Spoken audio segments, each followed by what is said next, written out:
Good morning holy spirit. അധ്യായം 1. എനിക്ക് വാസ്തവമായി നിന്നെ അറിയുവാൻ കഴിയുമോ? 1973 ക്രിസ്തുമസിന് 3 ദിവസം മുൻപാണ് അത് സംഭവിച്ചത്. ടൊറന്റോയിലെ മൂടൽമഞ്ഞണിഞ്ഞ തണുത്ത പ്രഭാതത്തിൽ സൂര്യൻ ഉദിക്കുന്നതേയുള്ളൂ. പെട്ടെന്ന് അവൻ അവിടെ വന്നു. പരിശുദ്ധാത്മാവ് എൻ്റെ മുറിയിൽ പ്രവേശിച്ചു. നിങ്ങളുടെ കയ്യിൽ ഈ പുസ്തകം ഇരിക്കുന്നത് പോലെ ആ പ്രഭാതത്തിൽ അവൻ എനിക്ക് യാഥാർത്ഥ്യമായിരുന്നു. അടുത്ത 8 മണിക്കൂർ സമയം എനിക്ക് പരിശുദ്ധാത്മാവുമായി അവിശ്വസനീയമായ ഒരനുഭവമുണ്ടായി. അത് എൻ്റെ ജീവിതഗതിക്ക് മാറ്റം വരുത്തി. ഞാൻ തിരുവെഴുത്തുകൾ വായിക്കുകയും എൻ്റെ ചോദ്യങ്ങൾക്ക് ഉത്തരം തരികയും ചെയ്തുകൊണ്ടിരുന്നപ്പോൾ അത്ഭുതത്തിൻ്റെയും സന്തോഷത്തിൻ്റെ കണ്ണുനീർ എൻ്റെ കവിളുകളിലൂടെ ഒഴുകി. എൻ്റെ മുറി സ്വർഗീയ അനുഭൂതിയിലേക്ക് ഉയരുന്നതായി എനിക്ക് തോന്നി. അവിടെ എന്നേക്കുമായി ഇരിക്കുന്നതിന് ഞാൻ ആഗ്രഹിച്ചു. ഞാൻ 21 വയസ്സ് പൂർത്തിയാക്കിയിരുന്നതേ ഉള്ളൂ. ഈ സന്ദർശനം എനിക്ക് ലഭിച്ചതിൽ വെച്ച് ഏറ്റവും വിശിഷ്ടമായ ഒരു ബർത്ത്ഡേ ഗിഫ്റ്റോ അല്ലെങ്കിൽ ക്രിസ്തുമസ് സമ്മാനമോ ആയിരുന്നു. അടുത്ത മുറിയിൽ എൻ്റെ മാതാവും പിതാവും ഉണ്ടായിരുന്നു. തങ്ങളുടെ ബെന്നിക്ക് എന്താണ് സംഭവിക്കുന്നതെന്ന് അവർ അറിഞ്ഞിരുന്നില്ല. ഞാൻ അനുഭവിച്ചു കൊണ്ടിരിക്കുന്നത് എന്താണെന്ന് അവർ അറിഞ്ഞിരുന്നുവെങ്കിൽ അപ്പോൾ തന്നെ തകർച്ചയുടെ വക്കിലായിരുന്ന എൻ്റെ കുടുംബത്തിൽ ഒരു പൊട്ടിത്തെറി ഉണ്ടാകുമായിരുന്നു.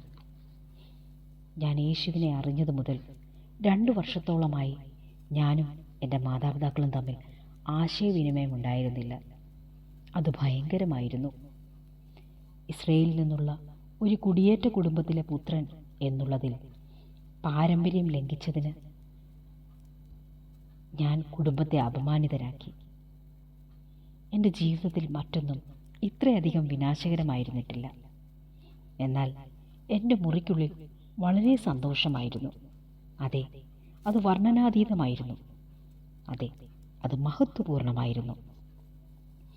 എനിക്ക് സംഭവിക്കാൻ പോകുന്നതിനെക്കുറിച്ച് 48 മണിക്കൂറുകൾ മുമ്പ് നിങ്ങൾ എന്നോട് പറഞ്ഞിരുന്നുവെങ്കിൽ ഇതൊന്നും നടക്കാൻ പോകുന്നില്ല എന്ന് ഞാൻ പറയുമായിരുന്നു.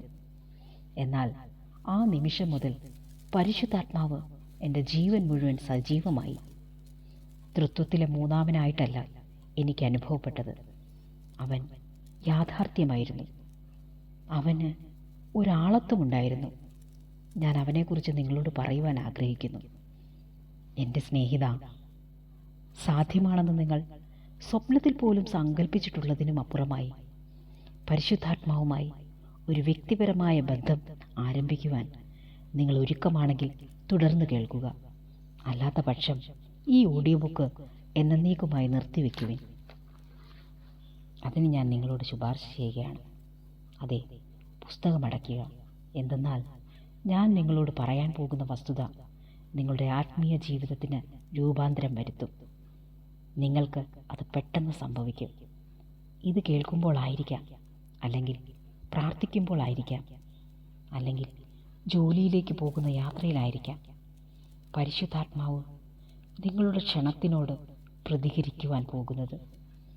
അവൻ നിങ്ങളുടെ ആത്മാർത്ഥ സ്നേഹിതനും വഴികാട്ടിയും ആശ്വാസപ്രദനും ആയുഷ്കാല സഖിയുമാകുവാൻ പോകുന്നു.